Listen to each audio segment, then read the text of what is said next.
Hello ವೀಕ್ಷಕರೇ, ನಮಸ್ಕಾರ. Welcome back to Nabha Pakashale. ನಾನು ನಿಮ್ಮ ಶೀತಲ್. ಅಡುಗೆ ಮಾಡ್ತಾ ಇರೋದು ನಮ್ಮಮ್ಮ ನಳಿನ.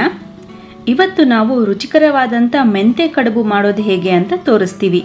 ಶುರು ಮಾಡೋಣ. ಆದರೆ ಅದಕ್ಕೂ ಮುಂಚೆ ನೀವಿನ್ನೂ ನಮ್ಮ ಚಾನಲಿಗೆ ಸಬ್ಸ್ಕ್ರೈಬ್ ಮಾಡಿಲ್ಲ ಅಂದರೆ ದಯವಿಟ್ಟು ಸಬ್ಸ್ಕ್ರೈಬ್ ಮಾಡ್ಕೊಳ್ಳಿ. ಹಾಗೆ ಬೆಲ್ ಐಕಾನ್ ಮೇಲೂ ಕ್ಲಿಕ್ ಮಾಡಿ. ಈಗ ಬನ್ನಿ ಈ ಮೆಂತೆ ಕಡುಬು ಮಾಡೋದು ಹೇಗೆ ಅಂತ ನೋಡೋಣ. ಮೊದಲಿಗೆ ಸ್ಟವ್ ಆನ್ ಮಾಡಿಕೊಂಡು ಒಂದು ಪಾತ್ರೆ ಇಟ್ಕೋತಾ ಇದ್ದೀವಿ. ಇದಕ್ಕೆ 2 ಲೋಟದಷ್ಟು ನೀರು ಅಂದರೆ 500 ml ಅಷ್ಟು ನೀರು ಹಾಕ್ತಾ ಇದ್ದೀವಿ. ನೆಕ್ಸ್ಟ್ ಸ್ವಲ್ಪ ಕಲ್ಲುಪ್ಪು, 2 ಟೇಬಲ್ ಸ್ಪೂನ್ ಎಣ್ಣೆ. ನೀರು ಸ್ವಲ್ಪ ಬಿಸಿ ಆಗಲಿ. ಈಗ ಇದಕ್ಕೆ 1 ಬೌಲ್ ಅಂದರೆ 500 ಗ್ರಾಮ್ ಅಷ್ಟು ಗೋಧಿ ಹಿಟ್ಟು ಹಾಕ್ತಾ ಇದ್ದೀವಿ. 2 ನಿಮಿಷ ಬಿಟ್ಟು ಇದನ್ನು ಸೇಮ್ ಮುದ್ದೆ ಕೂಡಿಸೋ ರೀತಿ ಗಂಟು ಇಲ್ದ ಹಾಗೆ ಕೂಡಿಸ್ಕೋಬೇಕು. ನೆಕ್ಸ್ಟ್ ಇದಕ್ಕೆ ಸ್ವಲ್ಪ ಎಣ್ಣೆ ಹಾಕಿ ಪ್ಲೇಟ್ ಮುಚ್ಚಿ ಹವೆಯಲ್ಲೇ ಇನ್ನೂ ಸ್ವಲ್ಪ ಬೇಲಿ ಇದು ಒಂದು 2 ರಿಂದ 3 ನಿಮಿಷ.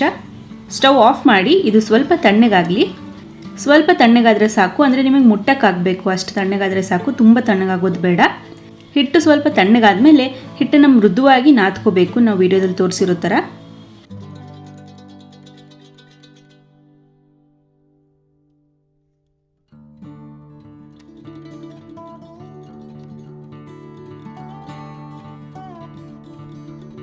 ನೋಡಿ, ನೆಕ್ಸ್ಟ್ ಇದನ್ನು ಸುರುಳಿ ಮಾಡಿಕೊಂಡು ಬಿಲ್ಲೆ ಮಾಡ್ತಾ ಇದ್ದೀವಿ.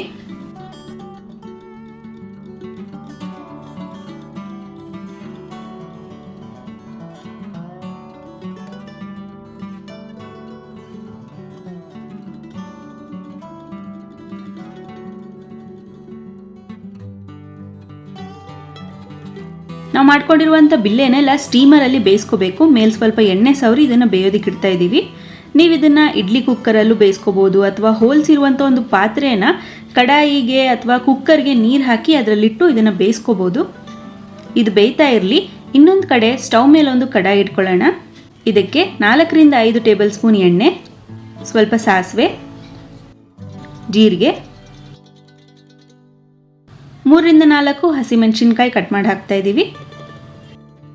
ಸ್ವಲ್ಪ ಚಿಕ್ಕದಾಗಿ ಹೆಚ್ಚಿಟ್ಕೊಂಡಿರುವಂಥ ಈರುಳ್ಳಿ,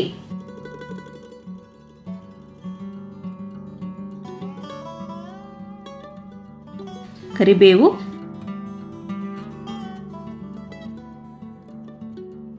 ನೆಕ್ಸ್ಟ್ ಸಿಪ್ಪೆ ಸುಳಿದಿರುವಂಥ ಬೆಳ್ಳುಳ್ಳಿ ಹೆಸಲು. ಇದಕ್ಕೆ ಬೆಳ್ಳುಳ್ಳಿ ಒಂದು ಮೇನ್ ಇಂಗ್ರೀಡಿಯೆಂಟ್, ಜಾಸ್ತಿ ಇದ್ದಷ್ಟು ಒಳ್ಳೆ ಫ್ಲೇವರ್ ಕೊಡುತ್ತೆ. ನೆಕ್ಸ್ಟ್ ಸ್ವಲ್ಪ ಟೊಮ್ಯಾಟೊ,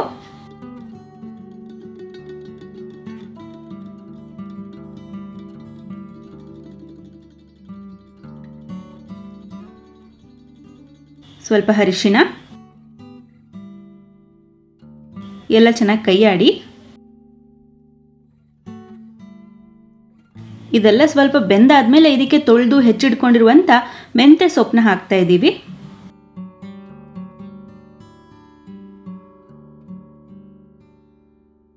ಇದು ಕೂಡ ಚೆನ್ನಾಗಿ ಬೇಯಬೇಕು. ಸ್ವಲ್ಪ ಉಪ್ಪು ಹಾಕ್ಕೊಳ್ಳಿ.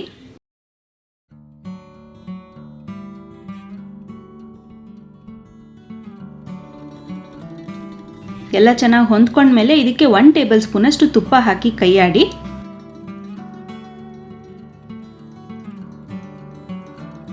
ನೋಡಿ, ಒಗ್ಗರಣೆ ರೆಡಿ ಆಯಿತು. ಈ ಕಡೆ ನೋಡಿ, ಕಡುಬು ಕೂಡ ಬೆಂದಿದೆ. ಈ ಕಡುಬನ್ನು ಮೆಂತೆ ಸೊಪ್ಪಿನ ಒಗ್ಗರಣೆಯಲ್ಲಿ ಹಾಕಿ ಎಲ್ಲ ಚೆನ್ನಾಗಿ ಹೊಂದ್ಕೊಳ್ಳೋ ಹಾಗೆ ಕಲಿಸ್ಬೇಕು. ಲಾಸ್ಟಲ್ಲಿ ಸ್ವಲ್ಪ ಕೊತ್ತಂಬರಿ ಹಾಕಿ ಕೈಯಾಡಿದ್ರೆ ಬಿಸಿ ಬಿಸಿಯಾದ ಮೆಂತೆ ಕಡುಬು ರೆಡಿ. ಖಂಡಿತವಾಗ್ಲೂ ನಿಮ್ಮ ಮನೆಯಲ್ಲಿ ಈ ಮೆಂತೆ ಕಡುಬುನ ಟ್ರೈ ಮಾಡಿ ಟೇಸ್ಟ್ ಹೇಗೆ ಅನಿಸ್ತು ಅಂತ ನಮಗೆ ಕಮೆಂಟ್ ಸೆಕ್ಷನಲ್ಲಿ ಕಮೆಂಟ್ ಮಾಡಿ ಹೇಳಿ. ಈ ವಿಡಿಯೋ ಇಷ್ಟವಾದಲ್ಲಿ ವಿಡಿಯೋಗೆ ಲೈಕ್ ಮಾಡಿ, ನಿಮ್ಮ ಫ್ರೆಂಡ್ಸ್, ಫ್ಯಾಮಿಲಿ ಎಲ್ಲರ ಜೊತೆನೂ ವಿಡಿಯೋನ ಶೇರ್ ಮಾಡಿ. ಹಾಗೆ ನಮ್ಮ ಚಾನಲ್ಗಿನ್ನೂ ಸಬ್ಸ್ಕ್ರೈಬ್ ಮಾಡಿಲ್ಲ ಅಂದರೆ ದಯವಿಟ್ಟು ಸಬ್ಸ್ಕ್ರೈಬ್ ಮಾಡ್ಕೊಳ್ಳಿ ಮತ್ತು ಬೆಲ್ ಐಕಾನ್ ಮೇಲೂ ಕ್ಲಿಕ್ ಮಾಡಿ. ಮತ್ತೊಂದು ರುಚಿಕರ ಅಡುಗೆಯೊಂದಿಗೆ ನಿಮ್ಮನ್ನು ಆದಷ್ಟು ಬೇಗ ಭೇಟಿ ಮಾಡ್ತೀವಿ. ನಮಸ್ಕಾರ. Take care.